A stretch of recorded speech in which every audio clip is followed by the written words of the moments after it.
May I come in? आइए Good afternoon, ma'am. Good afternoon to both of you, sir. बैठिए। Thank you, sir.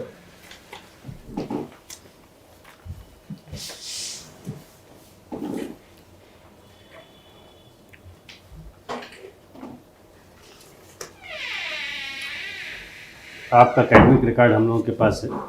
Yes, sir. आपको अपना परिचय देना है और ध्यान रखना है कि नाम, जाति, धर्म, क्षेत्र आदि का उल्लेख परिचय में ना मिल पाए। चलिए दीजिए परिचय। सर, मैं जनपद रामपुर से बिलोंग करता हूँ। मैंने अपना पोस्ट ग्रेजुएशन 2011 में महात्मा ज्योतिबा फुले विश्वविद्यालय बरेली से किया है, ठीक है। केमिस्ट्री में। ठीक वर्तमान में मैं पीसीएस 2020 की परीक्षा के माध्यम से सीनियर लेक्चरर डाइट में वरिष्ठ प्रवक्ता के पद पर कार्यरत हूँ। ओके, सर, मुझे वर्कआउट करना और खाली समय में पुराने गाने सुनना पसंद है। अच्छी बात है। पुराने गाने आप सुनते हैं और क्या बताया? सर, वर्कआउट करना। वर्कआउट करना।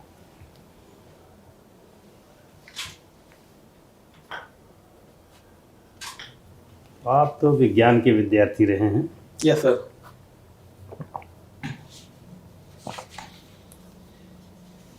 क्यों शिफ्ट कर गए आप इधर सिविल सर्विसेज की ओर? डाइट में आप लेक्चरर हैं भी, तो सेवाएं वहाँ आपको कंटिन्यू करनी चाहिए। टीचिंग से बड़ी बादशाहत किसी जॉब में है नहीं। यस सर, ये तो है सर। लेकिन दोनों का सर वर्क प्रोफाइल दोनों का अलग है। टीचर की सर जो एक तरीके से सम्मान है वो किसी और जॉब में तो नहीं है, लेकिन मैं चाहता हूँ सर मैं अपना योगदान है वो प्रशासन में भी दूँ। एक प्रशासनिक अधिकारी के रूप में अपनी सेवाएं चाहना कहीं इच्छा की बात हो गई ना। Yes sir. इच्छाएं तो कभी तृप्त होती नहीं हैं, फिर कोई और इच्छा आपकी हो जाएगी, फिर कोई और इच्छा नई बन जाएगी। एक सदिच्छा के तहत आपको ये जो जॉब मिला हुआ है ये बहुत पवित्र है। सबसे ज़्यादा सम्मान इसमें मिलता है, पैसा भी काम भर का है। कंटिन्यू करना चाहिए वहाँ आपको। सर, मेरा मानना है कि अगर इच्छाएं आदमी की हैं तो वहाँ उसे परस्यू करना चाहिए जब तक उसे सफलता ना मिल जाए। इनके क्या बनना चाहते हैं, क्या इच्छा है वो आपकी? सर, मैं कोर प्रशासन में ही अपनी सेवाएं देना चाहता हूँ सर। नहीं, जरा पद का नाम बताइए, पदानुक्रम में किसको आपने ऊपर रखा है? सर, मैंने दो पोस्ट ही मेरी प्रायोरिटी पे है। एक पहले नंबर पे डिप्टी कलेक्टर और दूसरे पे डीवाईएसपी। दूसरे पर डीवाईएसपी। नहीं तो बाकी को क्या आपने ऑप्ट ही नहीं किया, छोड़ दिया? Yes sir. Good. Deputy collector आप बनना चाहते हैं। पहला सवाल ये क्यों बनना चाहते हैं, चलिए बताइए। सर, इसका जो वर्क प्रोफाइल है काफ़ी व्यापक है। ये सीधे जनता से जुड़ने और उनकी समस्याओं को समाधान करने का एक काफ़ी आपको अथॉरिटी और प्रेस्टीज और सोशल रिस्पेक्ट काफ़ी चीज़ें हैं। आप डायरेक्टली सर जनता से जुड़कर उनकी समस्याओं का समाधान कर सकते हैं सर। ठीक है। जो किसी और सेवा में आप नहीं कर सकते। एक लिमिटेड अपॉर्चुनिटी मिलती है सर हर सेवा में, लेकिन इसमें व्यापक अपॉर्चुनिटीज़ है। फिर वहीं पहुंचने का मन हमारा कर रहा है। टीचिंग में आपके सामने बैठे होते हैं 50, 100, 150, 200, 250 की संख्या बैठी होती है। उनके पेरेंट्स भी डायरेक्ट इनडायरेक्ट रूप में आपसे जुड़े होते हैं, तो जनता के ही तो अंग हैं वे लोग। यहाँ आप अपने केबिन में बैठेंगे, जब एक एक आदमी आएगा दिन भर में, हो सकता है 12, 15, 20, 25 लोग मिले। 250, 300 से तो आपकी मुलाकात होगी नहीं। Yes sir. सर, प्रशासन में जाके सर दोनों काम हो जाएंगे। आप अगर एजुकेशन में भी कुछ काम करना चाहते हैं तो अपने तहसील क्षेत्र में जाके आप एजुकेशन के क्षेत्र में भी काफ़ी काम कर सकते हैं, लेकिन शिक्षा के क्षेत्र में हो गया प्रशासन में अपनी सेवाएं नहीं दे सकते। जबकि प्रशासन में आप सर वर्क प्रोफाइल काफ़ी। चलिए, आप डिप्टी कलेक्टर बन गए, किसी स्कूल में आप जाते हैं। Yes sir. स्कूल में जाते ही क्या करेंगे आप, या क्या सोच के जा रहे हैं, क्यों जा रहे हैं स्कूल? सर, प्राइमरी मोटो तो यही है कि स्कूल में जो बच्चों को पढ़ाया जा रहा है वो अप टू डेट है या नहीं, उस लेवल में बच्चे जो ग्रहण कर रहे हैं वो उतना इनपुट और आउटपुट का रेशियो जो है वो बराबर है। काम तो डिपार्टमेंट का जो कंसर्न अधिकारी है, बीएसए या एडीएसए, इन लोगों का है, ये लोग करते ही होंगे। Yes sir. डिप्टी कलेक्टर को क्या जरूरत है वहाँ जाकर के ये काम देखने की? सर, शासन से समय समय पर ऐसी रिक्वायरमेंट आती है कि आप जाके उनका इंस्पेक्शन करें। अगर सपोज ABSA ने या BSA ने कोई रिपोर्ट गलत दी है, तो उनके ऊपर भी एक इंस्पेक्शन अथॉरिटी होता है जो जाके उस विद्यालय को रीचेक करता है कि जो रिपोर्ट दी गई है वो ठीक है नहीं है, और अपने स्तर से भी सर शासन को अवगत करा सकता है कि विद्यालय में जो काम जो शिक्षण संबंधी कार्य चल रहे हैं वो ठीक चल रहे हैं या नहीं चल रहे हैं, बच्चों का विकास शिक्षा के प्रति हो रहा है नहीं हो रहा है। चलिए हम लोग इस पर थे डिप्टी कलेक्टर के कार्य पर। Yes sir. बताइए और कुछ कार्य इसके। सर मेनली तो ये सर रेवेन्यू का एक अधिकारी होता है जो revenue collection land revenue code के अंतर्गत रेवेन्यू कलेक्ट करता है तहसील स्तर पे। रेवेन्यू सर इसके अलावा सर CRPC में 1973 के तहत इसको SDM की पावर मिलती है। किसकी पावर? SDM की सर मजिस्ट्रेट की पावर मिलती है तहसील लेवल पर। स्टेट की पावर। यस सर, जो तहसील में लॉ एंड ऑर्डर को मेंटेन करना, उसको बनाए रखना, ये सब ये काम। पद तो आपका डिप्टी कलेक्टर का है। Yes sir. और हम लोग देखते हैं कि जब आप लोगों की पोस्टिंग होती है तो SDM बोलते हैं सब। Yes sir. क्या मामला है डिप्टी कलेक्टर और SDM का? दोनों एक ही हैं, दोनों अलग हैं, दोनों में किस तरह का संबंध है? सर पद तो डिप्टी कलेक्टर का है, लेकिन सर इसको डिफाइन किया जाता है, अगर आप लैंड रेवेन्यू कोड के अंतर्गत कार्य कर रहे हैं तो वो SDO कहलाते हैं, और अगर CRPC SDO? Yes sir, sub divisional officer land revenue के अंतर्गत जो प्राइमरी कार्य आपका रेवेन्यू कलेक्ट करने का है।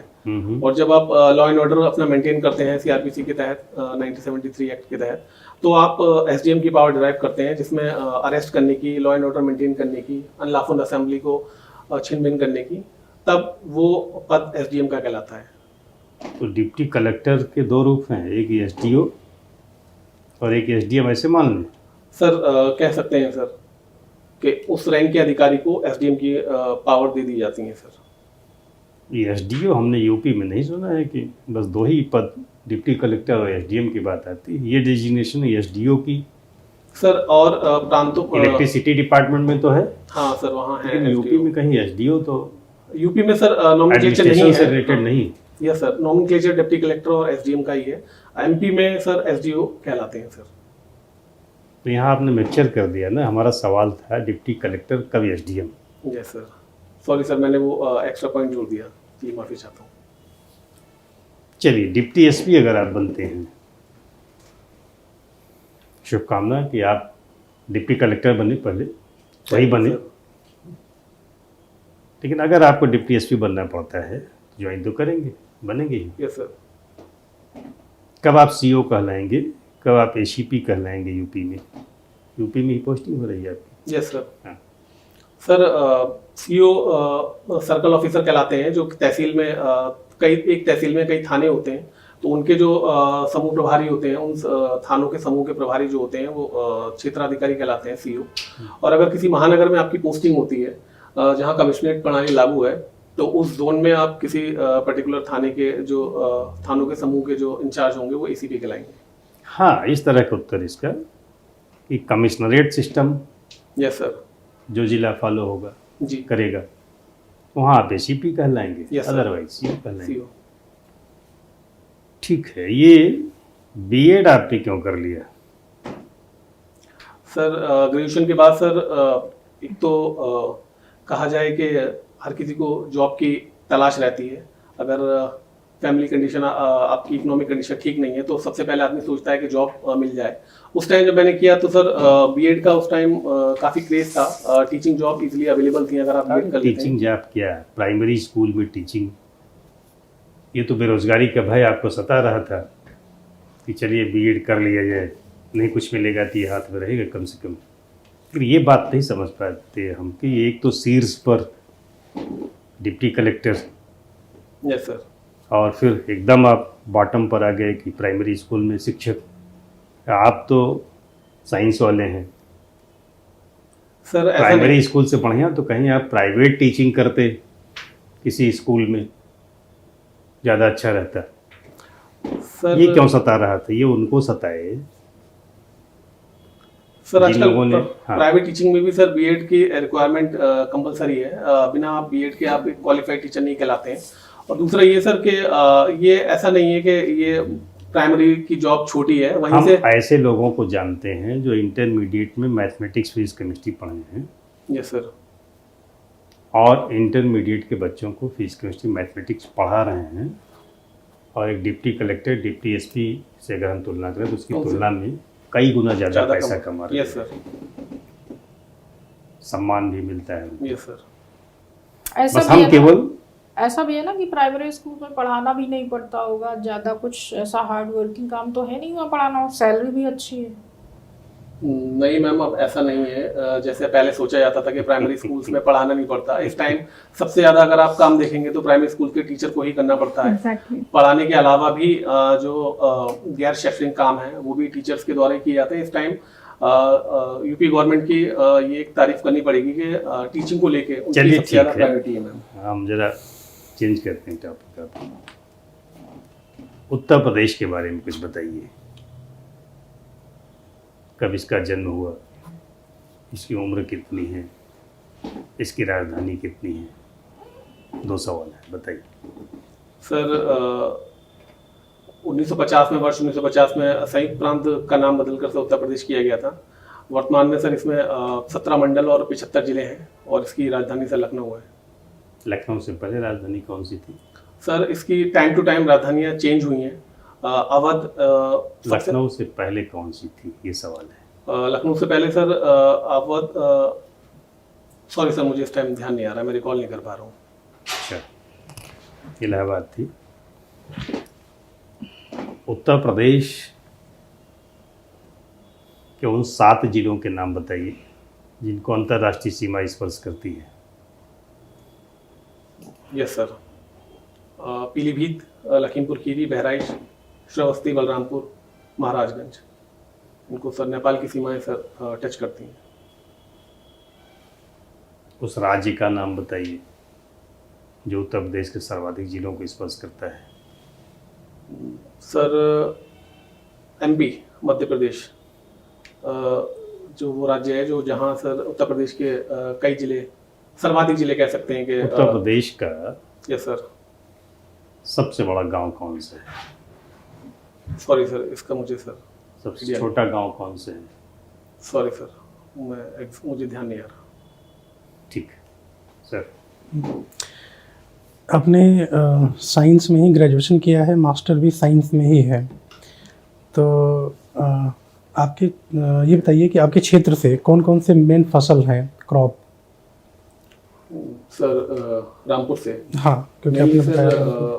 गेहूं और चावल का उत्पादन सर ज़्यादा किया जाता है। मेनली वही 2 फसलें हैं जिनका उत्पादन किया जाता है। एग्रीकल्चर बेस्ड इकोनॉमी है सर रामपुर की। तो इस समय ये भी चल रहा है कि कैसे कॉमर्शलाइज किया जाए क्रॉप को, तो ऐसा कोई अपॉर्चुनिटी है आपके यहाँ पर उस डिस्ट्रिक्ट में? सर एक काफ़ी फेमस लिकर फैक्ट्री है रामपुर में, रामपुर डिस्टिलरी। तो उसमें सर गन्ने की क्रॉप्स को उपजाया जाता है और फैक्ट्री में सर सेल किया जाता है, जिससे कि एक तरीके से कमर्शियल क्रॉप के रूप में उभर कर आ रही है सर गन्ना। बाकी इसके अलावा सर राइस मिल्स काफ़ी हैं रामपुर में, जो राइस जो सीधे प्रोड्यूस किया जाता है वो फैक्ट्रीज में सोल्ड आउट करके सर किसानों को फायदा होता है। अच्छा, आपके डिस्ट्रिक्ट में ODP, one district one product, कौन सा प्रोडक्ट है जिसको मान्यता मिली है?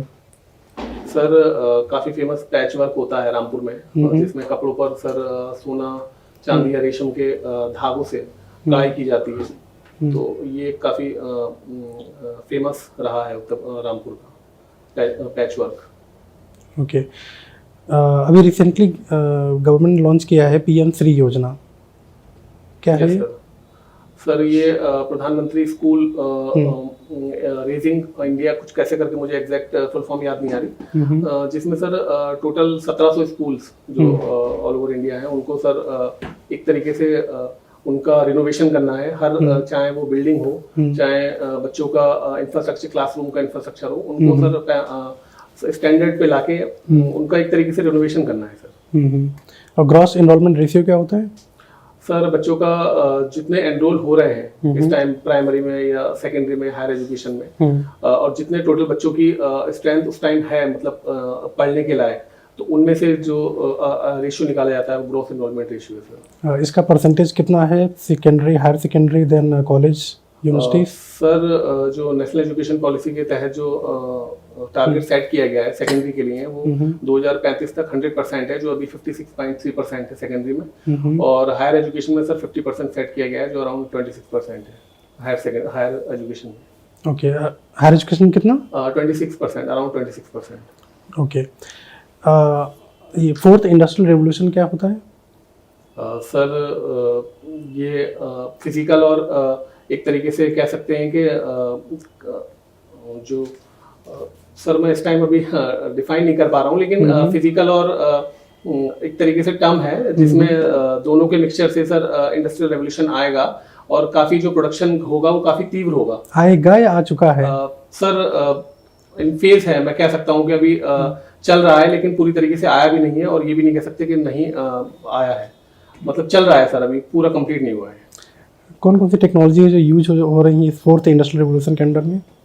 सर सबसे इम्पोर्टेंट तो आर्टिफिशियल इंटेलिजेंस है, इसके अलावा रोबोटिक्स, फोनोटिक्स और इसके अलावा कह सकते हैं नैनो टेक्नोलॉजी, जो सर फोर्थ इंडस्ट्रियल रेवोल्यूशन का एक पार्ट है सर। इंटरनेट ऑफ थिंग्स हो गए, 3D प्रिंटिंग हो गए सर, ये सब फोर्थ इंडस्ट्रियल रेवोल्यूशन के सर एक पार्ट्स हैं। ओके सर, अभी आपने बताया कि आप पुराने गाने भी सुनते हैं। Yes ma'am. और आप चूँकि शिक्षा विभाग में कार्यरत हैं, यस मैम।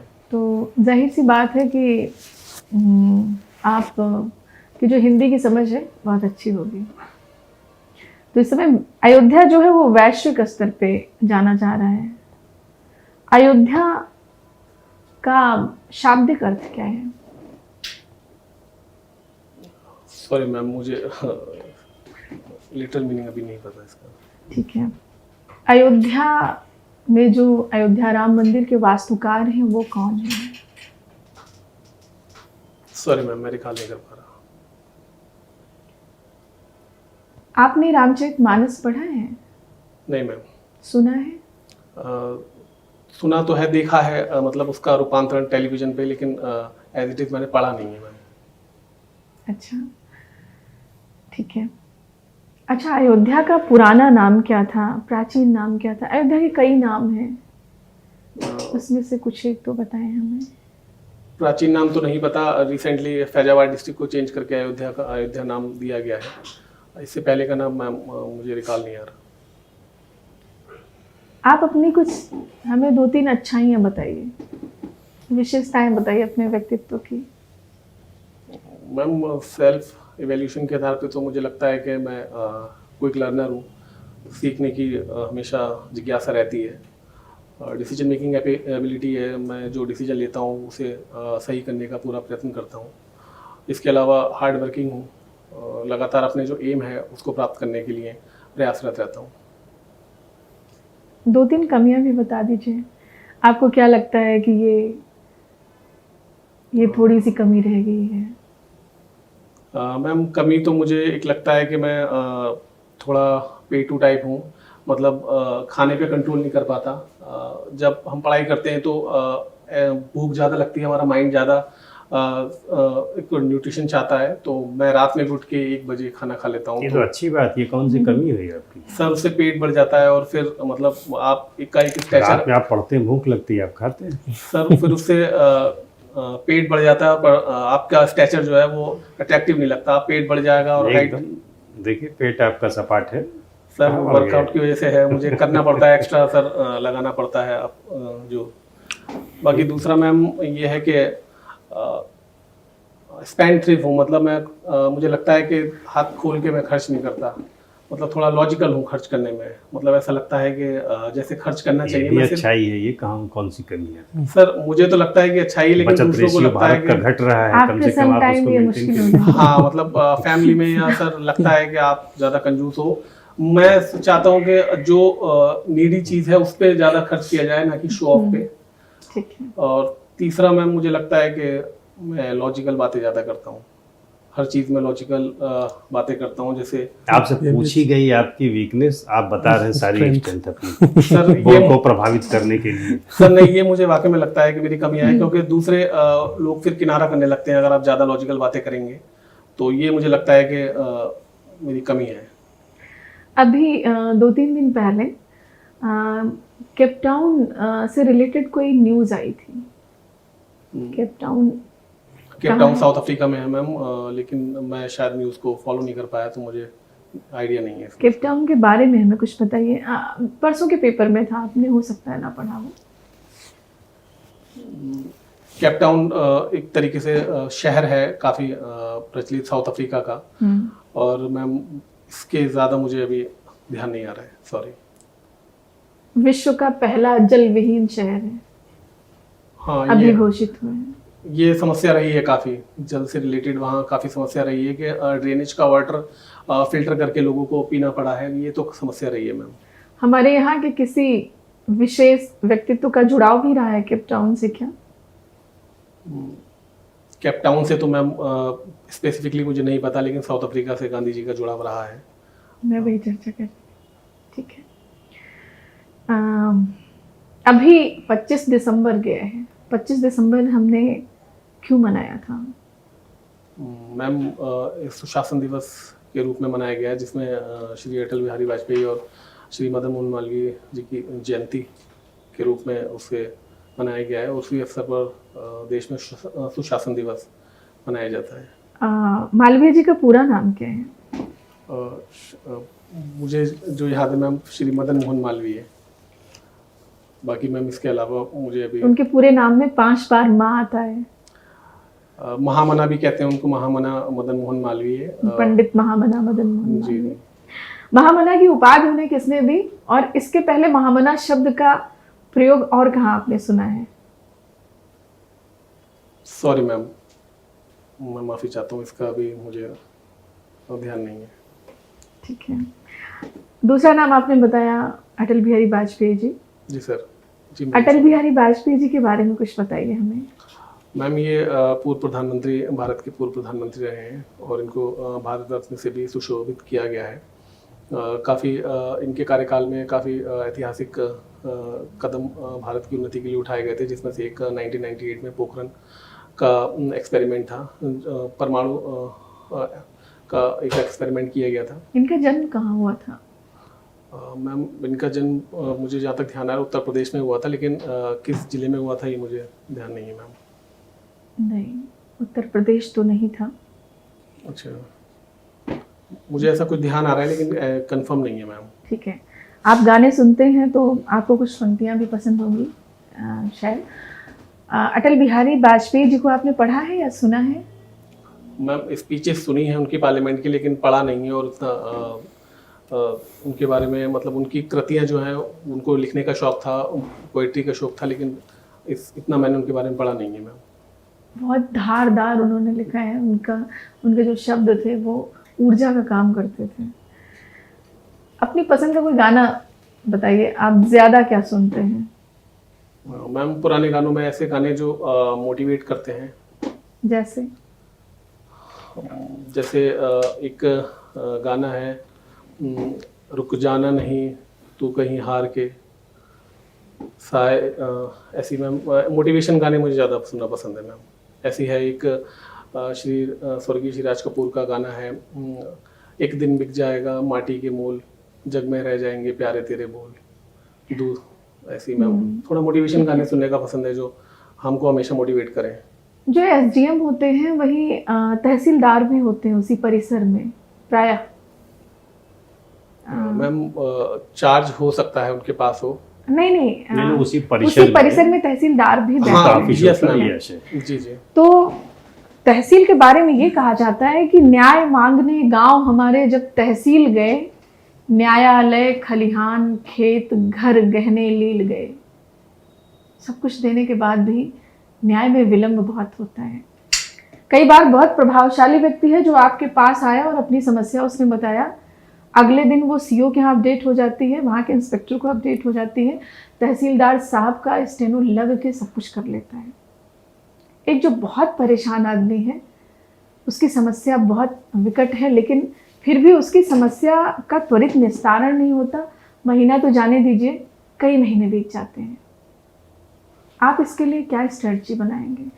बहुत ही ग्रामीण परिवेश के लोग, जाहिर सी बात है, आएंगे जब आप अपने ऑफिस में होंगे, किसी तहसील में होंगे, मान लीजिए कोई बहुत इंटीरियर तहसील है, बहुत कम पढ़े लिखे लोग आते हैं और उनकी समस्या बहुत विकट है, परेशान है, आप तक बात ही कई बार नहीं पहुंच पाती है।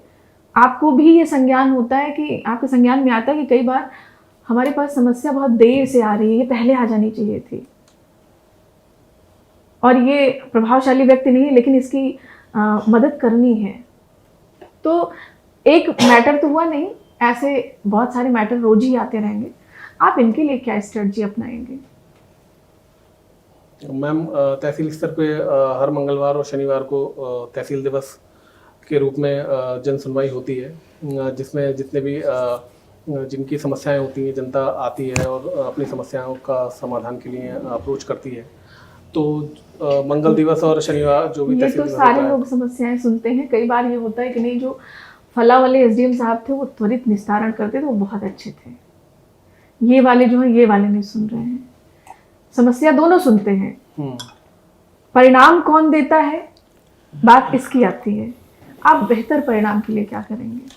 मैम, समस्या को सुना जाएगा, उससे रिलेटेड जितने भी इशू हैं वो जिस कानून को लेखपाल जो भी हमारे नीचे के अधीनस्थ अधिकारी हैं, कर्मचारी हैं, उनको रेफर किया जाएगा और मॉनिटरिंग की जाएगी कि इतने दिन में, 2 दिन में, 3 दिन में, जितना टाइम टेकिंग एक दे दिया जाएगा, उनको बता दिया जाएगा इतना आपका 2 दिन या 3 दिन जितना होने का होगा हो जाएगा काम। अगर नहीं होगा तो उसकी मॉनिटरिंग पर्सनल स्तर पर की जा सकती है और समस्या के लिए खुद ही जो भी रिलेटेड डॉक्यूमेंट्स उनके कम पड़ रहे हैं या किसी तरह की और समस्या है, उसके लिए मैम पर्सनल एफर्ट लगाना बहुत ज़रूरी है। अधिकारियों नीचे इस तरह के कर्मचारियों पर आप एक बार को तो 2 बार कह सकते हैं, लेकिन अगर नहीं हो रहा है तो पर्सनल एफर्ट लगाना बहुत ज़रूरी है मैम। किसी भी अधिकारी को ये एक पहला काम होता है कि जनता की समस्याओं को पर्सनल स्तर पर लेकर सुलझाने का प्रयास करें। सही मैम, एम्पैथी के रूप में एक एम्पैथी बहुत ज़रूरी है। जो दूसरा सुन रहा है, समझ रहा है, वही आप अपने स्तर पे लेके समस्याओं को सुलझाएंगे तो मैम इतनी बड़ी बात नहीं है कि जनता की समस्याओं का त्वरित निस्तारण ना हो सके। मेरा भी यही प्रयास रहेगा। प्रायः ऐसा क्यों होता है कि लोग शपथ लेते हैं, शपथ पत्र लिखते हैं, बोलते हैं, कुछ समय के लिए अमल करते हैं, फिर सारी चीज़ें वैसी ही हो जाती हैं? क्या इसमें व्यक्तित्व का, कहीं व्यक्तित्व में कुछ ऐसा आ जाता है कि नहीं, अब हमारे पास पद प्रतिष्ठा है तो हम अपने बराबर के लोगों में ज़्यादा इन्वॉल्व हों? ऐसा कुछ होता है क्या? आप तो भी सामाजिक प्राणी हैं, हम सब हैं। हम लोगों का जो स्वयं का अनुभव है, जो हम लोग देखते हैं, आप भी देखते होंगे, बहुत सारे उदाहरण आपके पास भी होंगे, हो सकता है हमसे ज़्यादा संकलन आपके पास हो। तो ऐसा क्यों होता है? नैतिक उत्तरदायित्व क्यों नहीं समझा जाता? मैम, इसके भी मुझे लगता है कि मल्टीपल कारण हो सकते हैं। एक तो जो आत्मसंतुष्टि आ जाती है किसी भी पद पे रहकर, कॉम्प्लिसेंट नहीं होना है हमेशा। एक मतलब एक व्यक्तित्व का मैं कह सकता हूँ ये हिस्सा है। अगर वो अपने उत्तरदायित्व को ठीक से नहीं निभा रहे हैं तो वो उनकी एक तरीके से पर्सनैलिटी का एक कमी है। इसके अलावा मैम, नैतिक शिक्षा एक काफ़ी ज़रूरी अंग है। अगर आपको ये शुरू से ही आपके व्यक्तित्व में इसको समावेश कर दिया जाता है तो आदमी शुरू से लेके अंत तक नैतिक बना रहता है और अपने मूल्यों पे आधारित काम करता है और किसी तरह की कह सकते हैं कि भ्रष्टाचार में लिप्त ना होकर अपने दायित्वों का पूर्ण निर्वहन करता है। तो मुझे लगता है ये शुरू से लेके अंत तक एक पर्सनैलिटी का सवाल है मैम। आपने कुछ साहित्यकारों को पढ़ा है? नहीं मैम, मैं टू बी ऑनेस्ट नहीं पढ़ा है मैम। हाई स्कूल इंटर में कुछ कवियों को, साहित्यकारों को? मैम, ऐसा कैसे हो सकता है? हिंदी तो रही होगी। मैम, हिंदी 12th तक तो रही है, लेकिन वो इतनी एज इट इज़ जो कोर सब्जेक्ट हैं उसके जैसे नहीं रही। जैसे निबंध लिखने को आते हैं मुंशी प्रेमचंद के, ये श्याम सुंदर शुक्ल, ये सब महादेवी वर्मा, ये तो मैम पढ़े हैं, लेकिन अब मुझे इतना अभी उनके बारे में, उनके जीवन परिचय, उनकी जीवनी अभी चलिए, आपने बीएड किया तो आप हमें एससीएफ और एनसीएफ बता दीजिए। Ma'am, SCF state curriculum framework है और एनसीएफ कब लॉन्च हुआ? एनसीएफ जो हुआ मैम वो 2005 का भी 2005 में हुआ था। उसके बाद लेटेस्ट अभी उसमें अमेंडमेंट हो चुके हैं न्यू एजुकेशन पॉलिसी के हिसाब से। और जो एससीएफ है, जो राज्य की शैक्षिक आवश्यकताओं के हिसाब से फ्रेमवर्क तैयार किया जाता है, कि जो एनसीएफ है वो नेशनल लेवल पे। स्टेट कैरिकुलम कब आया? सॉरी मैम, इसका मुझे एग्जैक्ट ईयर याद नहीं है। पहली बार स्टेट कैरिकुलम फ्रेमवर्क कब बना? Sorry ma'am. एक अंतिम बात कि क्या आपने कभी भी रामचरितमानस की कोई चौपाई पढ़ी, सुनी, गुनगुनाई? नहीं मैम।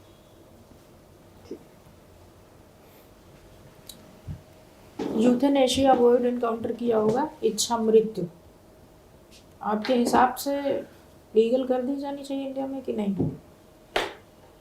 मैम जैसे हर किसी को जीने का अधिकार है, तो अगर वो दर्द से पीड़ित है, उनका किसी तरीके का इलाज असाध्य रोग है, तो और वो अगर अपनी डेथ पीसफुली चाहते हैं तो ठीक है, किया जा सकता है मैम। लेकिन किसी का जीवन लेना, और कौन दुनिया में कौन सा ऐसा व्यक्ति है जो मरना चाहता होगा? आपको नहीं लगता ये थोड़ा सा जो मानवीय गुण है उनके विपरीत है ये पर्टिकुलर एक्ट, किसी का जीवन लेना, कंडीशन कोई भी हो? मैम अगर कोई व्यक्ति ज़्यादा पीड़ा में है, उसकी पीड़ा को दवाइयों के थ्रू या उसके इलाज के थ्रू कम नहीं किया जा सकता, तो बेहतर है कि ठीक है, उनकी अच्छा शांति कोई के बात लिए। नहीं। कुछ साल पहले एक केस आया था इंडिया में, कोर्ट के पास में, जिसमें वृद्ध दंपति थे, पति पत्नी, वो अपने जीवन की सारी जिम्मेदारियों से मुक्त हो गए थे। अब इसमें यह था कि उनके बच्चे उनके साथ नहीं रहते थे। उन्होंने कहा अब हम सारे दायित्वों से मुक्त हो गए हैं, अब जीवन में करने लायक ऐसा कुछ बचा नहीं है जो हम कुछ कंस्ट्रक्टिव योगदान दे पाए समाज को, तो हमें इच्छा मृत्यु की अनुमति दे दीजिए। जबकि वो कम्प्लीटली हेल्दी थे, फिट थे, फिर भी वो मरना चाहते थे। क्या किया जाना चाहिए था? मैम इस केस में तो मुझे नहीं लगता कि इच्छा मृत्यु लेकिन वो खुद ही चाह रहे थे कि अब खुद ही उन्होंने अपील दायर की कि अब हम मरना चाहते हैं, इच्छा मृत्यु की परमिशन दे दी जाए। इस केस में तो मैम उनकी प्रॉपर काउंसलिंग की जा सकती है, उनको मोटिवेट किया जा सकता है कि आप समाज में अपना योगदान दें। आप अगर अपने पारिवारिक दायित्व से पूरी तरह से मुक्त हो गए हैं तो आप समाज में अपना कंट्रीब्यूशन दे सकते हैं, लेकिन ऐसे करेज नहीं करना चाहिए। उनकी प्रॉपर काउंसलिंग की जा सकती है उनको। तो आपको नहीं लगता ये तो उनका जिस तरीके से राइट टू लाइफ है, राइट टू डेथ उनके पास भी ये राइट था, right to choose, hmm, right to choose भी तो है उनके पास है, लेकिन मैम एक तरीके से ये मैम ह्यूमैनिटी के अगेंस्ट है। अगर आप किसी हर कोई अगर ऐसे करने लगे तो समाज का फिर सामाजिक जो बंधन है, सोशल कॉन्ट्रैक्ट है, वो एक तरीके से छिन्न भिन्न हो जाएगा। आपका एक कौन से सामाजिक पर्टिकुलर आर्टिकल्स हैं जो इस पर्टिकुलर केस के साथ में आप जोड़ सकते हो? भारतीय संविधान के कौन से ऐसे आर्टिकल्स हैं? मैम आर्टिकल 20 है जो प्राण और दैहिक स्वतंत्रता की बात करता है। 20? आर्टिकल 21 सॉरी, आर्टिकल 21 है। इसके अलावा मैम कह सकते हैं कि आर्टिकल 19 एक है जो मतलब उसको अगर एक्सप्रेस किया जाए आगे और एक्सटेंड किया जाए तो उसमें भी ये आ सकता है कि राइट टू चूज। आर्टिकल 19 में और कौन कौन सी चीज़ें हैं? Ma'am right to freedom of speech and expression है, राइट टू इंफॉर्मेशन है, इसके अलावा राइट टू नहीं, पर्टिकुलर से 6 चीज़ें जो कॉन्स्टिट्यूशन ma'am. में जो वो कीवर्ड्स हैं वो Yes, मैं ma'am. जानना चाह रही हूँ। मैम बोलने की स्वतंत्रता है, हम्म, शांतिपूर्ण तरीके से असेंबली की स्वतंत्रता है, ठीक है। इसके अलावा कहीं भी आने जाने की स्वतंत्रता है, हम्म, इसके अलावा कोई भी रोजगार अपनाने की स्वतंत्रता है, और मैम निवास की स्वतंत्रता है, कहीं भी आप अपना निवास स्थान बना सकते हैं। तो यूपी का रहने वाला कोई आदमी अगर नागालैंड में अपना घर बनाना चाहे तो उसे पूरी स्वतंत्रता है? मैम ये आर्टिकल 371 के अंडर एक इम्यूनिटी मिली है नॉर्थ ईस्ट स्टेट्स को कि आप वहाँ मतलब उनकी जो जाति है और एक तरीके से कल्चर है उसमें आप किसी तरह का इंटरफेरेंस ना करें, तो उनको एक इम्यूनिटी दी गई है कि आप वहाँ रिसाइड नहीं कर सकते। अच्छा, और अगर आप कश्मीर में लेकर के ज़मीन आप घर बनवाना चाहें तो? मैम जब से धारा 370 हटाई गई है तो उसमें अन्य लोगों को प्रावधान कर दिया गया है कि आप वहाँ जाना चाहें और रिसाइड कर सकते हैं, वहाँ प्रॉपर्टीज खरीद सकते हैं। अच्छा, ठीक है। एक और सवाल बताइए, प्रस्तावना preamble of Indian constitution yes ma'am. किस अनुच्छेद में है? संविधान के किस अनुच्छेद में प्रस्तावना वर्णित है? मैम प्रस्तावना तो संविधान के किसी अनुच्छेद में नहीं है, वो तो स्टार्ट ही होती है संविधान के उद्देश्यों को लेके जिसमें संविधान की जिस तरीके से हम भारत के लोग स्टार्ट होता है, उनको कौन सी समानताएं दी गई हैं, कौन सा किस तरह के उनको स्वतंत्रताएं दी गई हैं, उसका उल्लेख किया गया है। बाकी कौन कौन सी स्वतंत्रताओं का उल्लेख है प्रस्ताव में? मैम कह सकते हैं कि उनको सामाजिक, आर्थिक, राजनीतिक न्याय उपलब्ध कराने के लिए, इसके अलावा धर्म की स्वतंत्रता, विश्वास उपासना की स्वतंत्रता, ये सब चीज़ें मैम है। एग्जैक्ट अगर मैं अभी याद बोलना चाहूँ तो उसमें आ जाएंगी एज इट इज़। मुझे अभी प्रस्तावना में पढ़ूँ तो मुझे एकदम तुरंत ध्यान आ जाएगा कि हम भारत के लोग, भारत को संपूर्ण प्रभु संपन्न समाजवादी, ऐसे करके मुझे याद है, लेकिन एज इट इज़ आप पूछें। अच्छा ठीक है, चलो छोड़ो। एक केस आपके पास आता है, सपोज आप SDM बन गए हैं, यस मैम। आपकी एक महिला कर्मचारी जो आपसे सबऑर्डिनेट है, आप ही के ऑफिस में है, आपके पास एक केस लेकर के आती है, सेक्सुअल हैरेसमेंट का केस है अगेंस्ट हायर अथॉरिटी, आपसे भी हायर अथॉरिटी है, उनके अगेंस्ट है। आपके पास वो केस आता है, फिर आप हायर अथॉरिटी से बात करते हैं केस के रिगार्डिंग कि आपके अगेंस्ट कंप्लेन आई है, तो आपको पता चलता है कि वो महिला की कंप्लेन गलत है और वो महिला कुछ रैंसम डिमांड कर रहा है, कुछ मनी डिमांड कर रही है हायर अथॉरिटी से, और कुछ एडवांटेजेस लेना चाह रही है हायर अथॉरिटी से, वो नहीं मिल रहे हैं, इसलिए उसने सेक्सुअल हैरेसमेंट का चार्ज लगाया है। अब आपके पास दो स्थितियां हैं कि आप तो या तो महिला की बात का विश्वास करें या अपनी हायर अथॉरिटी जिसे आपने बात की है। आप क्या करने वाले हैं? 3 इमीडिएट स्टेप्स।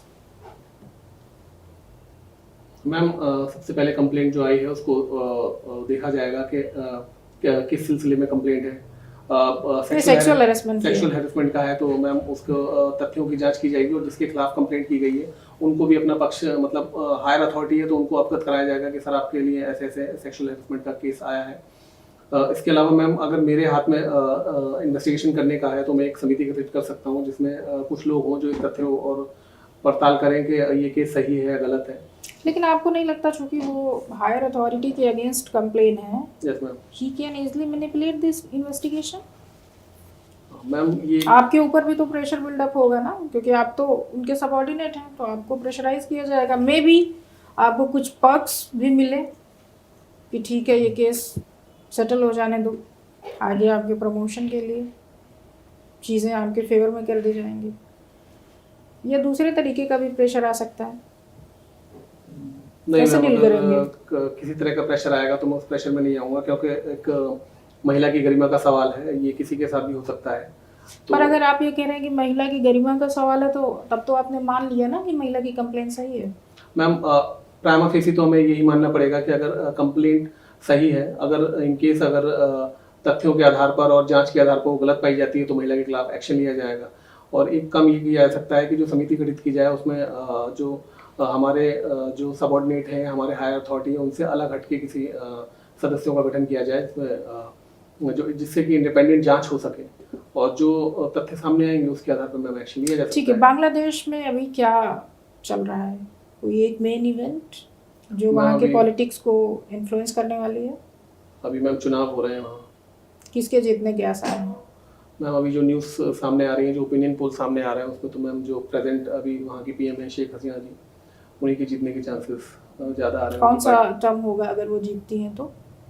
सॉरी मैम, मुझे टर्म एक्जैक्टली ध्यान नहीं है। Okay sir. सिमिलीपाल काई चटनी सुना है क्या आपने? नहीं सर। GI tag? सिमलीपाल तो सुना है लेकिन उसका चटनी नहीं सुना है सर। अरे GI टैग? GI टैग तो सुना है सर। बताइए क्या है सर GI टैग की फुल फॉर्म ज्योग्राफिकल इंडिकेशन है, जो किसी पर्टिकुलर क्षेत्र में पाई जाने वाली कुछ स्पेशल प्रोडक्ट्स होते हैं, या कोई फसल है, या इसके अलावा कोई ऐसा उत्पाद है जो वहाँ की स्पेशलिटी है। जैसे बनारसी साड़ी है सर, UP की है, तो उनको एक ज्योग्राफिकल इंडिकेशन प्रोवाइड किया जाता है जिससे कि उनको एक तरीके से पेटेंट हाल में एक आध हफ्ते के अंदर सर मिला है GI टैग किसी को, उड़ीसा के मयूरभंज जिले में, लाल चीटी की चटनी। सॉरी सुना है सर, आपने? मैं न्यूज़ तो फॉलो नहीं कर पाया। सिमिलीपाल आपने किस संदर्भ में सुन लिया? सिमलीपाल सर टाइगर रिजर्व है सर, उसके सर नाम सुना है सर, GK हम पढ़ते हैं तो कहाँ पर है ये? सर उड़ीसा में ही है। हाँ, तो वहीं की बात है। वहीं के श्रमिक बेच रहे हैं बना करके ये चटनी, उनकी आजीविका का ये साधन है मयूरभंज जिले के। चलिए बताइए कौन कौन से पौष्टिक तत्व पाए जाते हैं इसमें? सर चटनी लाल में, चीटी की चटनी में है। सॉरी सर मैं इसको फॉलो नहीं कर पाया न्यूज़ को, इसलिए मुझे इसका कोई आइडिया नहीं है सर। चीटी में फार्मिक एसिड पाया Yes. जाता है। Yes sir. विटामिन कौन सा पाया जाएगा? सर फॉर्मिक एसिड में, हमने चीटी में बोला है, फार्मिक एसिड तो हमने ऐसे हिंट किया है। सॉरी सर मुझे ध्यान नहीं है। सर ऐसा भी तो हो सकता है ना कि ये वेजिटेरियन हो, और वैसे मुझे पर्सनली ऐसा लगता है कि वेजिटेरियन फूड कल्चर ज़्यादा बेटर है इंडिया के क्लाइमेट को देखते हुए। Are you agree? मैम अगर एज अ होल आप देखें तो ये क्षेत्र पर डिपेंड करता है कि वहाँ का क्लाइमेट कैसा है, क्योंकि ऑल ओवर भारत को देखा जाए तो क्षेत्रीय विषमता ज्योग्राफिकल टर्म्स में भी काफ़ी पाई जाती हैं। तो कहीं के हिसाब से वेजिटेबल अच्छी हो सकती हैं और कहीं के हिसाब से मैम नॉन वेज खाना ठीक हो सकता है। Pegasus spyware yes sir. सुने इसको? Yes sir. क्या है बताइए। सर एक तरीके का मालवेयर है जिससे जासूसी करने के लिए बनाया जाता है। इजराइल की एनएसओ कंपनी ने ये बनाया है। क्यों अभी चर्चा में है ये? सर अभी रिसेंटली कुछ सांसदों, जर्नलिस्ट, जजों के फ़ोन टैप के सिलसिले में ये न्यूज़ में रहा था, जिससे इसको एक बार अगर इंस्टॉल हो जाए तो बाकी इसको किसी भी तरीके से इंस्टॉल नहीं किया जा सकता और आपकी रिकॉर्डिंग कैमरे की और जो भी माइक्रोफोन है उसकी रिकॉर्डिंग की जा सकती है। पत्रकारों से क्या लेना देना है इसके? सर कहा जाता है ऐसा जो जो गवर्नमेंट होते हैं, भारतीय पत्रकारों के संदर्भ में भी ये चर्चा में है, इसलिए हमने पूछा आपसे। सर भारतीय पत्रकारों के भी कुछ फ़ोन टैप हुए हैं, तो उसके सिलसिले में सर ये चर्चा में है सर। डेजर्ट साइक्लोन 2024 भी आपने पढ़ा होगा। सर न्यूज़ में तो था लेकिन मैं सर पढ़ नहीं पाया पूरी तरीके से। तो जितना जानते हैं बताइए ना। सर बस साइक्लोन है, एक तरीके से उष्णकटिबंधीय साइक्लोन। साइक्लोन तो नहीं सर इसलिए हमने पूछा। डेजर्ट साइक्लोन 2024 सर अभी मैं भारत और यूनाइटेड अरब अमीरात के बीच सैन्य अभ्यास चल रहा है राजस्थान में, उसको नाम दिया गया है। Okay sir. चलिए उत्तर प्रदेश की कुछ प्रमुख जनजातियों के नाम बता दीजिए। सर गोंड, खरवार, इसके अलावा सहरिया, पहरिया, ये कुछ और जनजातियाँ, 13 टोटल जनजातियाँ हैं जिनको मतलब उत्तर प्रदेश में दर्जा मिला है। मध्य प्रदेश में कितनी जनजातियाँ हैं? सर एज इट इज़ मुझे सर अभी एग्जैक्ट नंबर उनके याद नहीं है सर। चलिए ठीक है। उत्तर प्रदेश का सबसे अमीर आदमी कौन है? Sorry sir. भारत का सबसे अमीर आदमी? श्री गौतम अदानी सर। ठीक है, अच्छा लगा बातचीत करके आपसे। शुभकामना, जा सकते हैं। Thank you sir. Thank you.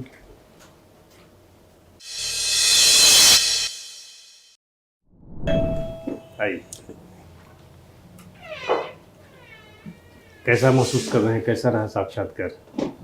Sir काफ़ी चीज़ें सर आ नहीं रही थी दिमाग में, तो मुझे सॉरी बोलना पड़ा, तो थोड़ा ऑकवर्ड लग रहा है। ये तो अच्छी बात है, इससे क्या फ़र्क पड़ता है?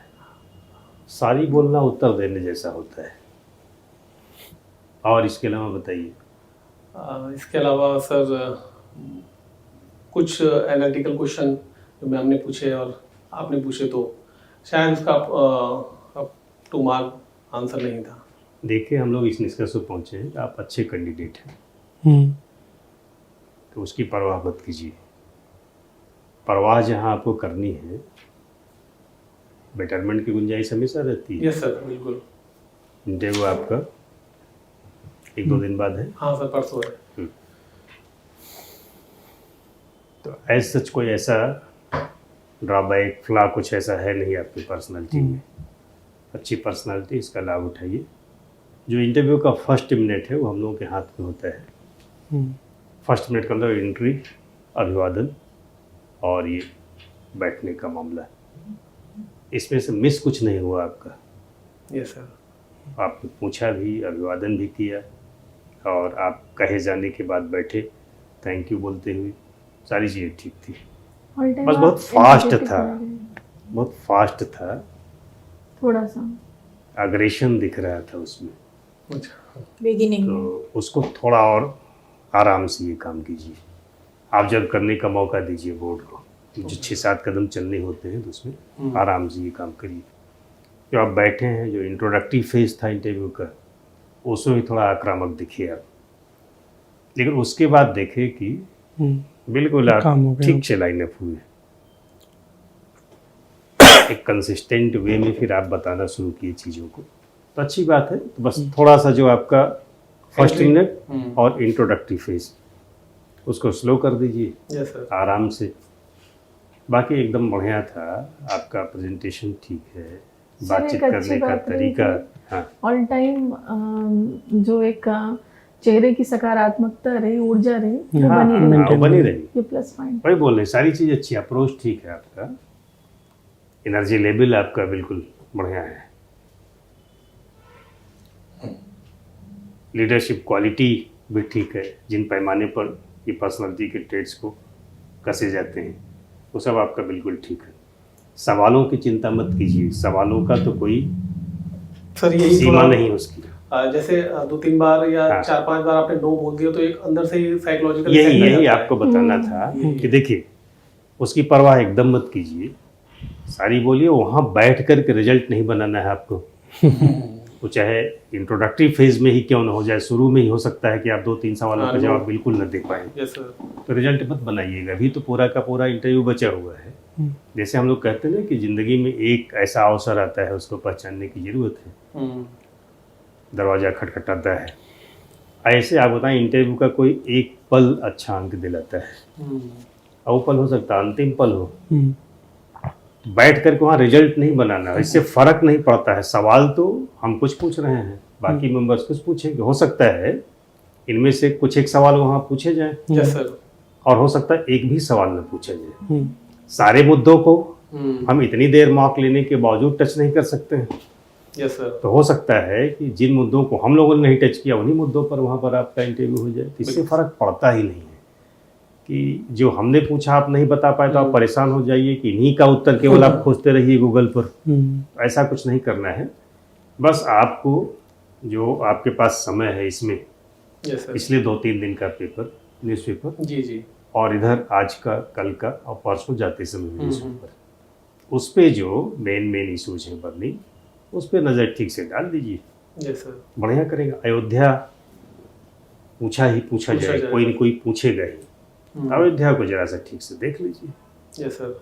उत्तर प्रदेश का एग्ज़ाम, उत्तर प्रदेश पर जोर भी दिया गया है, 5वां-6वां पेपर Yes, जोर sir, दिया yes, sir. गया है, तो मन में आ सकता है खासतौर से जो बोर्ड के चेयरमैन हो कि उत्तर प्रदेश पर कुछ पूछ लें। कसने की कोशिश करें। जरूरी नहीं है, तो जो अभी आपको थोड़ा देखने की ज़रूरत है, न्यूज़पेपर उत्तर प्रदेश। बाकी हम लोग लगता है कि, और फिर ऐसे आप सोचिए ना, 1500 अंकों का मेंस है आपका, उसमें आपने कमाल किया है, तभी आप साक्षात्कार दे रहे हैं। कितना कमाल किए हैं ये पता नहीं, लेकिन हो सकता है बहुत अच्छा किए हो आप। 100 अंकों का ही इंटरव्यू है, 60-65 ऐसे भी आपको मिलेगा। इन चीज़ों पर ध्यान दे देंगे तो हो सकता है कि 65, 70, 72, 75 कुल मिला के 5-7 अंकों का मामला है, सर बिल्कुल सही। इजाफा करना है आपको। तो परेशान तो एकदम होना ही नहीं चाहिए। वहाँ आप सवालों का जवाब दे पाएँ तो अच्छी बात, न दे पाएँ, सारी बोलिए, सारी बोलना उत्तर देने जैसा होता है। और कई बार ना कुछ सवाल आपको जानबूझ के एग्रेसिव जोन में हाँ, डालने के हाँ, लिए बोले ये जाते होता हैं, है ना। सो जस्ट मतलब be कि careful. कुछ ऐसा पूछ लिया जाता है कि वो भी एग्रेसिव होकर पूछते हैं जिससे आप एग्रेशन में आ जाए। आपका माइंडसेट चेक करने के लिए, आपका एप्टीट्यूड चेक करने के लिए होता है वो। ये तो है सर। ठीक है, wish you all the best. Thank you sir. Interview दीजिए आराम से जाके। All the thank you best. Ma'am. हाँ, एक ये रहेगा टोकन आपको, जैसे आप उठे ना जी और ऐसे गए जी जी। तो ये आपकी पीठ दिखी, ओके। ये हमने नोट किया था, ये रह गया आपको बताना। तो आप उठ करके जाइए, ऐसे इधर से जाइए, एक कदम पीछे हटिए, फिर चलिए, जाइए। हाँ हाँ, हाँ, चाहते समय बस थैंक यू बोल करके चले जाइए एक बार। ठीक है। है।